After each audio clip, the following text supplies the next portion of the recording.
Good afternoon, everybody, and a very warm welcome to Mildenhall and Districts. And my name's Susanna, and I live with Trains. And today, we're going to be playing a container game today.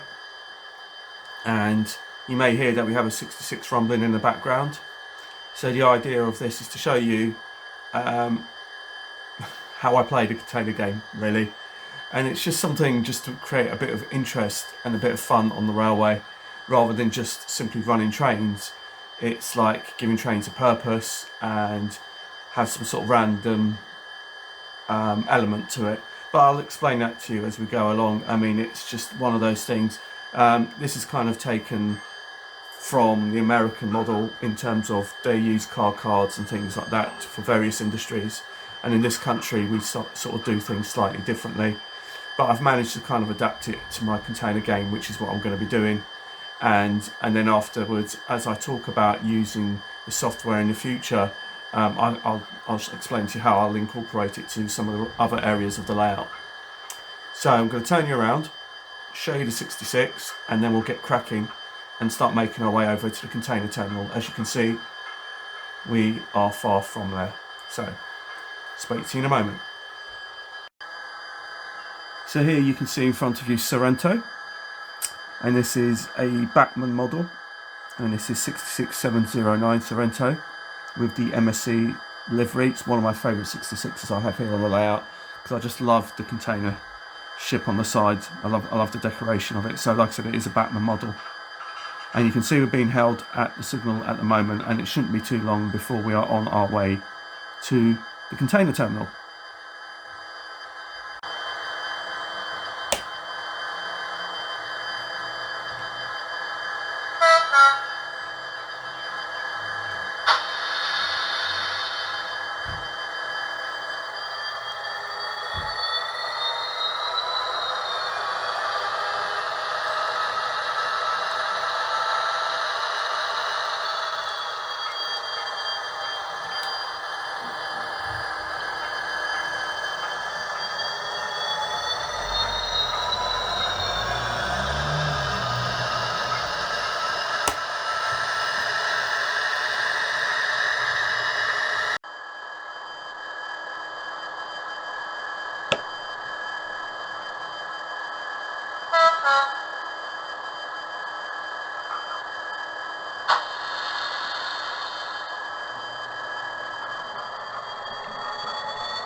So here we go.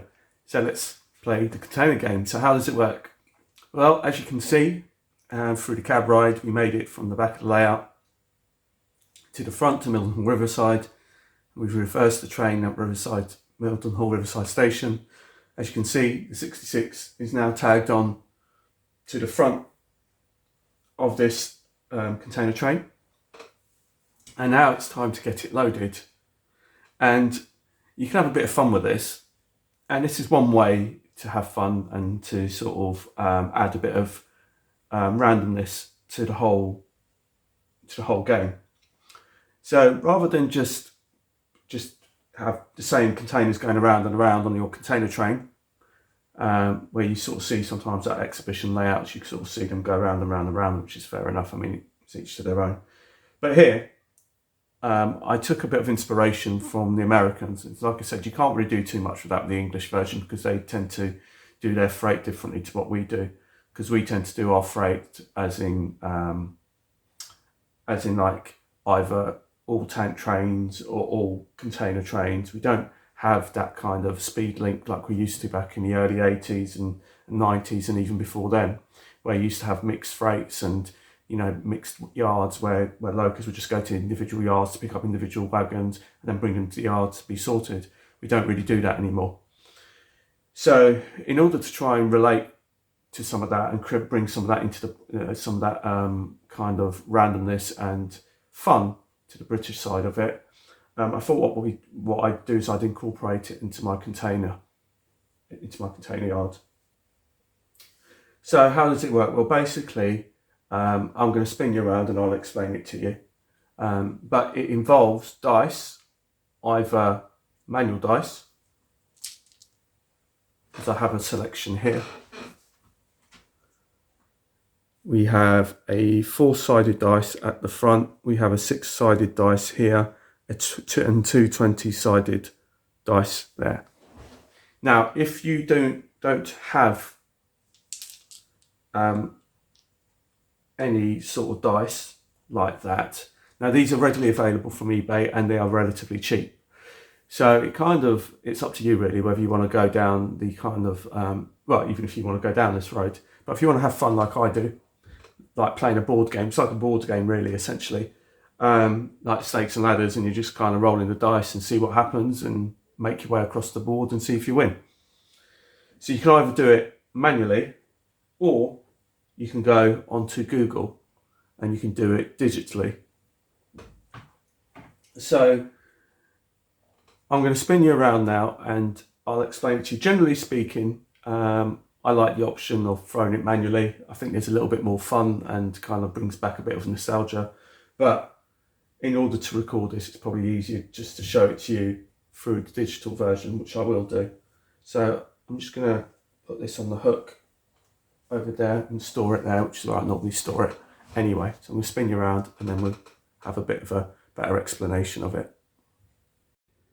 So I'm just going to take you off the tripod at the moment just to explain it to you in a bit more closer detail as to how this works and what we're going to do, because the tripod can't quite get into it. So in terms of getting close up to try and demonstrate it to you. So all these containers have got their spaces and they're all numbered 1, 2, 3, 4. Then you've got 5, 6, 7, 8, 9 and 10. Then you got all of these up to 16 on this corner, and then it finishes here at 20. And I've just had to pinch a few for when I did that corner there, but I'm going to buy some more and then I'm going to put those containers back. But essentially every single one of these containers has a label on them. So if I pick this one up, on the bottom of it, it will have a label, and as you can see, the label says number 10 on it. So that just tells me it goes back onto number 10. So when this train comes back, and if it's loaded when it comes back, at the moment it's empty, but if it comes back loaded, then when I take the containers off the train, I can look under the container and say, right, okay, it says number 10 on it. So it goes back on space number 10. So it goes back in the same row, but essentially it doesn't have to go back in the same order. Like if I took it from the bottom I wouldn't have to put it back on the bottom, just put it on the top. And it just keeps the kind of randomness of it going. And then what you do is then you start to load the train. And you basically keep loading it till it's full. And then when it's full, then you finish. And basically the game ends if you luck out. So for example, if I've got a load of 40 containers, then they can take, I think these ones can take 40s and 20s, I'm not sure, I think it's just 40s actually. And then basically if there's no more room, then the train is full. So we'll see what happens, because I think these ones can, no, these ones are shorter, these Bachmann ones, they're shorter, so they can take 40s or 45s or 220s. So we'll just keep loading the train until we have it full, and then we start from the back of the train. We start loading at the back of the train, and then we work our way to the front until it's fully loaded. So I'm going to stick you on the tripod, and then we'll start playing, and I'll explain it to you as we go along. So I've now gone on to Dice Roller. So I've just done a Google search, and in the in the search bar, I've just typed in Dice Roller, and we've now come up with this dice here. But I don't want a 6-sided dice, so if you want to get rid of it, you just press there. So I want a 4-sided dice, which is there, and I also want a 20-sided dice, which is there. Now the reason why I want a 20-sided dice is because I've got 20 spaces, as you've seen, and the 4-sided dice is because of the height of how many containers I have high. So as you can see, all of my containers are stacked up to 4 high. So when I press this button, it says roll. So this will start the game from now. We'll roll it. It's now saying to me that I want the 3rd container on number 18, row number 18. So row number 18 is the one literally behind. So that one's 17, this one is 18. So it will be this one here, this brown one here, that will be your 3rd container on row number 18. So if you just have a look at that, it says number 18 on it. So now that's the 1st container to be loaded, and it goes on the back of the train. So we'll start loading it from the back of the train.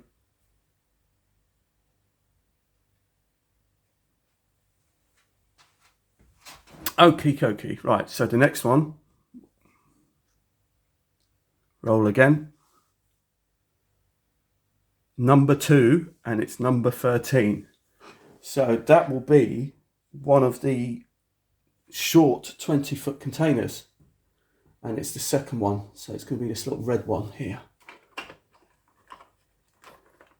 does make it a little bit awkward, but it does make it fun because you're not just picking, you're literally just picking a container at random. So there it is. That's the one that we got, and if you turn it around, it should say 13, which it does, and we carry on loading the train.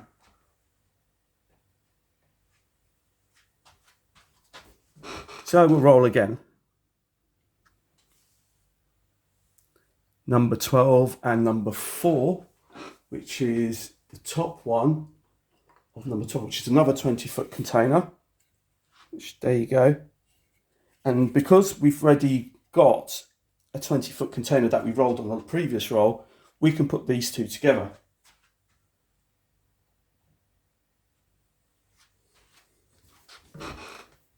So at the moment, as you can see, well, I don't know how well you can see it, but I don't know if you see it in the distance, but you can see the brown container right down the end, and these two 20-foots make a 40-foot, so they can both go on one wagon. So let's roll again.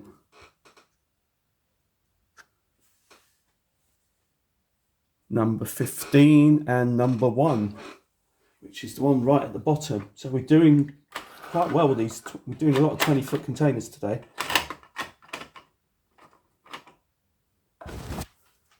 So once again, you can see it says number 15.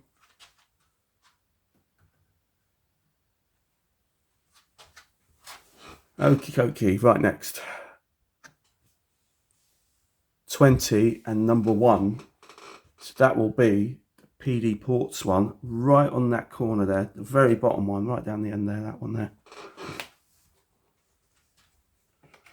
Okie dokie.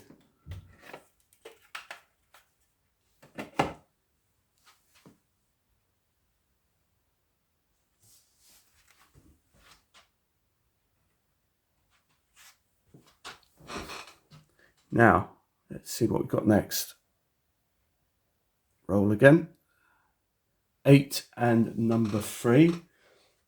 So that'll be the Argus one, which is just literally behind the reach stacker. So number 8 and number 3.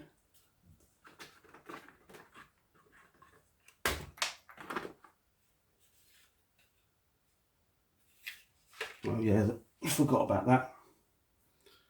That needs to be fixed.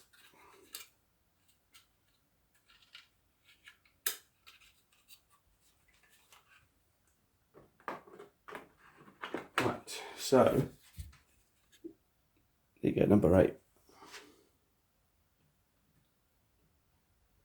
So slowly creeping to the front of the train. We've got 3 more clear wagons, but we'll see how we'll roll and see whether or not we are just going to have 3 more wagons or whether we're going to have more. We'll see. Containers, I should say. So the next one, 12 and 3. So that's another 20-foot container. That's the 3rd one, which is this Costco one. And we've got a space next to the other 20-foot container that we rolled earlier. So that means we've still got 3 spaces left. So we'll see how many more wagons we can get on. Oh, didn't mean to do that one, so we'll get rid of that one. Nope. Right, so let's just roll again. So if you make a mistake, you just press it and you get rid of it like that, you see? Right, so let's roll. 19 and 1. 19 and 1. So that's number 1, which is the MSC container, which is literally just tucked behind the other MSC container. Oh, sorry, that's me kicking the tripod. So bear with me a minute. So we've got this one here that I want.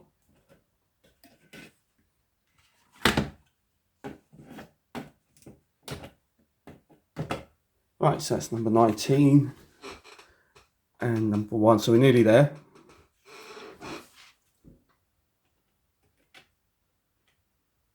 So we've got 2 more wagons to load. So let's see how we're going to load them. Are they going to be 20 foots? Are they going to be 45s? We'll see. 20 and number 3. Now we have to roll again because I haven't got any more containers on the number 20. I've only got that one there, and that's on number 1. So we'll have to roll again. So roll that again. Number 3 and number 11. So that's a 20-foot container, which is going to be this one. That one there. Number 11, there you go. So that's a 20-foot container. So let's roll again. Number 2 and number 4, which is right down the very end, which is going to be on that stack there, I think, and it's the top one.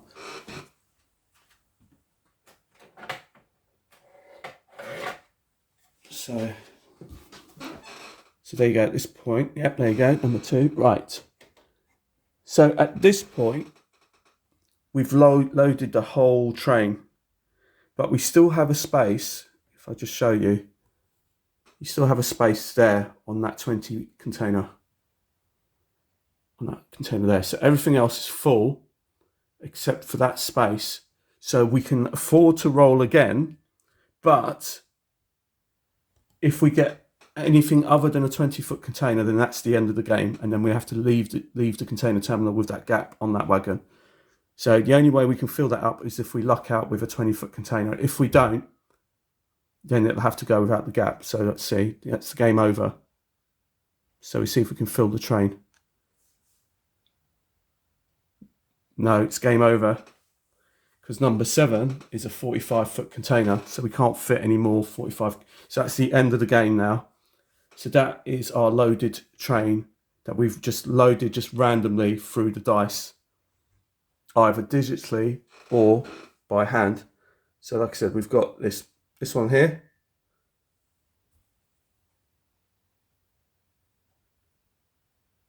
And our train is now ready to head away to where it needs to go. So 6709 is now ready.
So this concludes the end of today's video. I hope you've enjoyed the container game and how it works, and see if you can apply it to maybe your layout or so. And also just stay tuned for a little bit of bonus footage of some running shots of a couple of my recent additions that needed a good run out. So I decided just to give them a run and take a few shots of them running around the layout, and also just to take a few shots of them in the new sort of areas that I've done recently.